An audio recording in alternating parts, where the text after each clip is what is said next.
Então, gente, eu tô aqui na casa dos meus pais, a casa que eu vim morar com 9 anos de idade.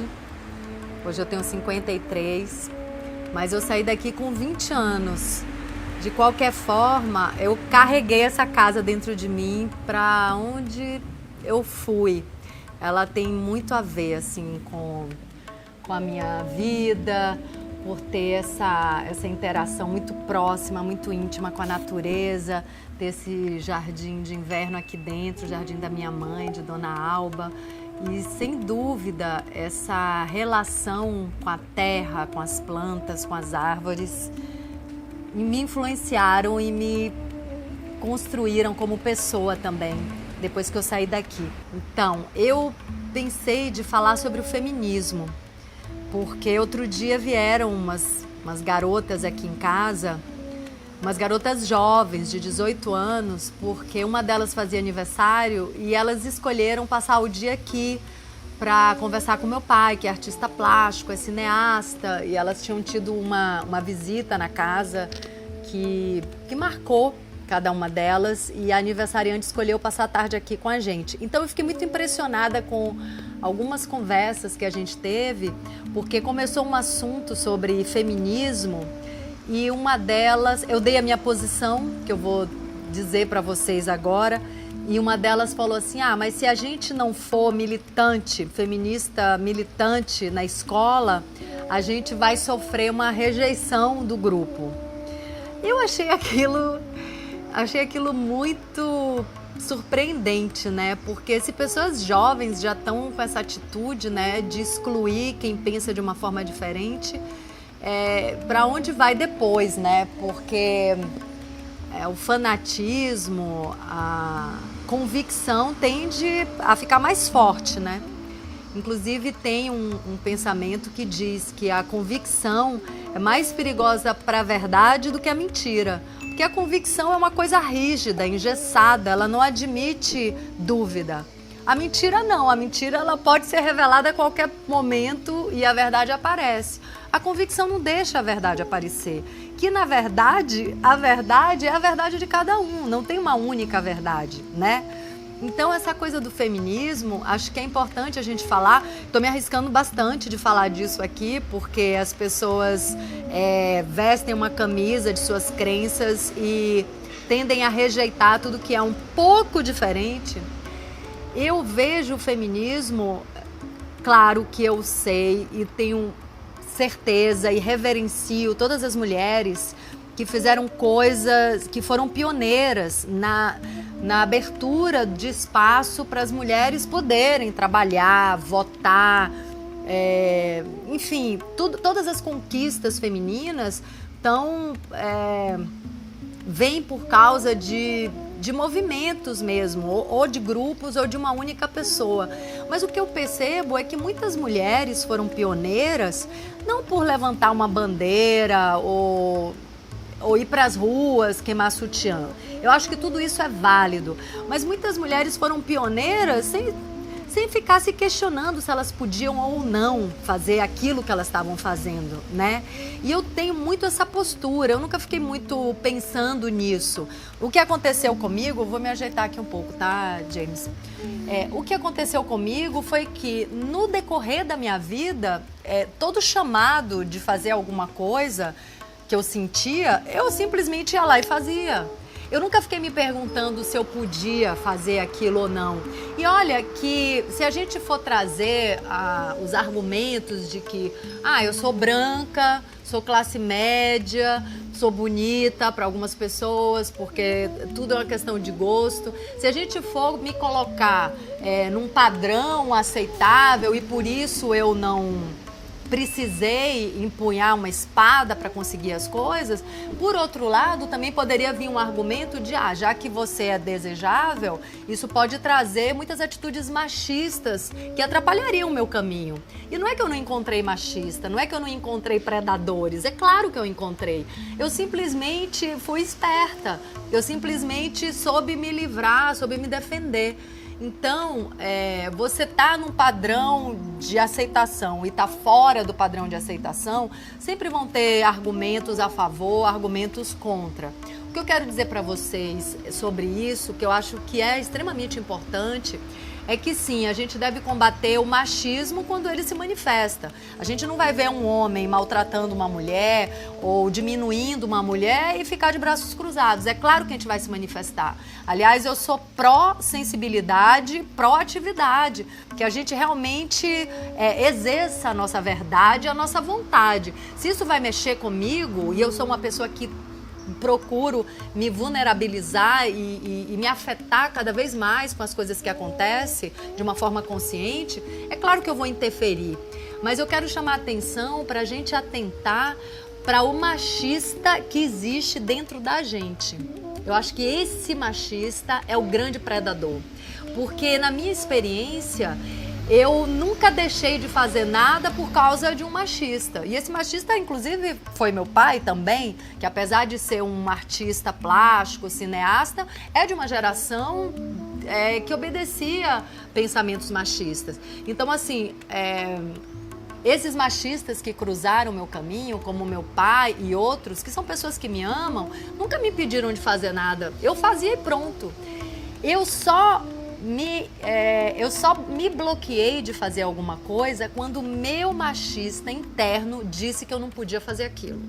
Esse foi o único machista que me bloqueou. Então, um machista de fora não nos bloqueia para nada. Só o machista interno. Vai ver um avião. Vai virar marquinha dos nossos vídeos nessa casa, né? O avião.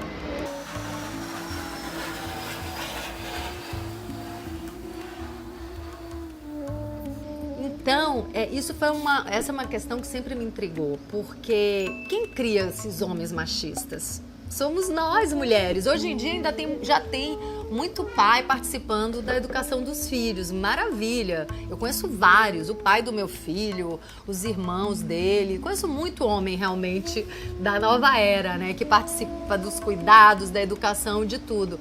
Mas até ontem, quem educava esses homens éramos nós, as mulheres. E por que eles ficaram machistas? Porque existe um machista dentro da gente reverberando. Porque a gente acreditava nas convenções machistas, nas proibições ao feminino, nas proibições às mulheres. Algum lugarzinho lá dentro da gente acreditava nessa falácia, né? Então, no momento que a gente descobre que a gente pode tudo, não tem ninguém que vai nos impedir, nem homem nem mulher. Então, o que eu conversei com essas meninas, né, colocando essa minha visão, é de que eu nunca fui militante feminista.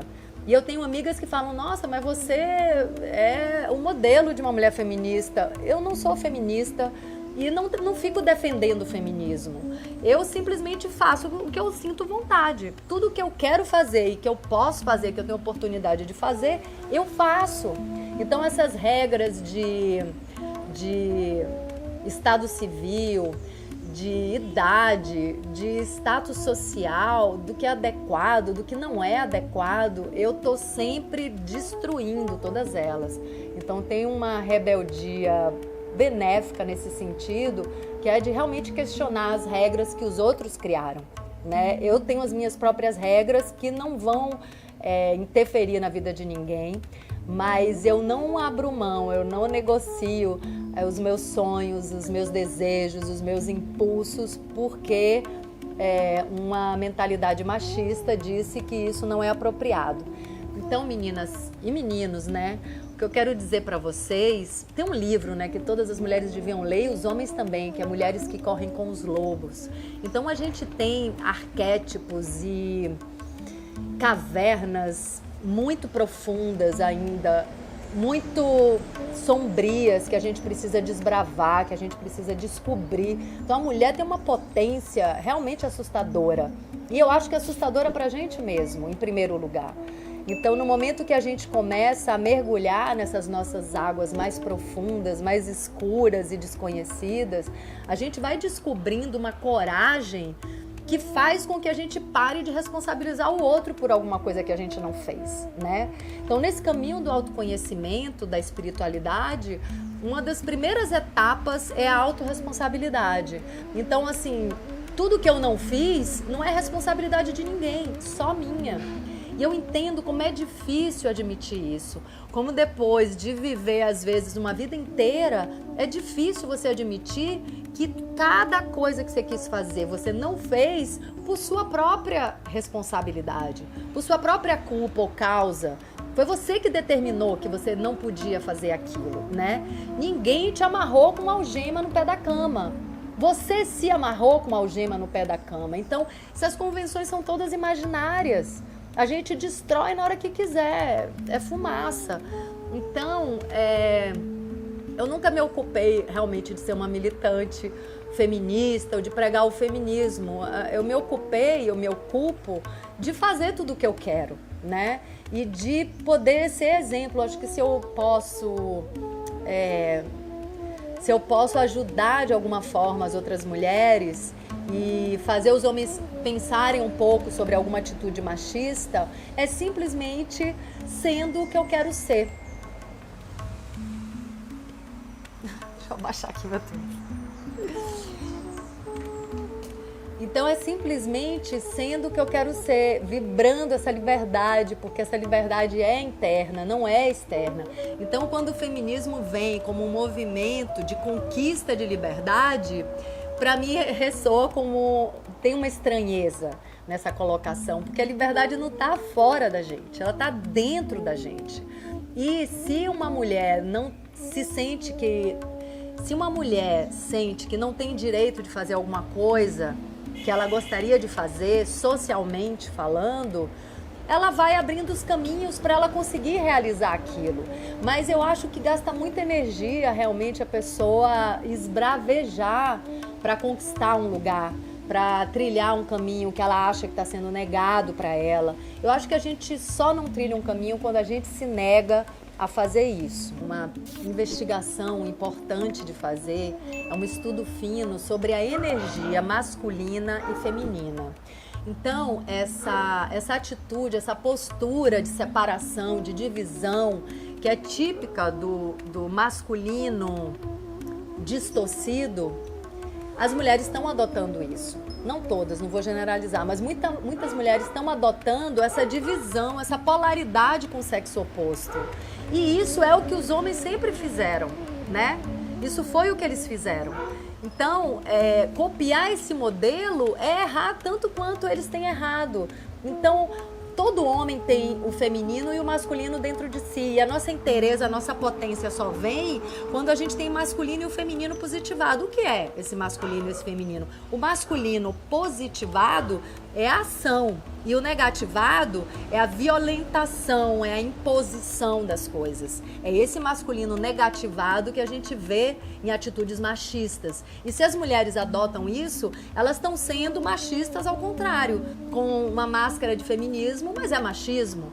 O que é o feminino positivado?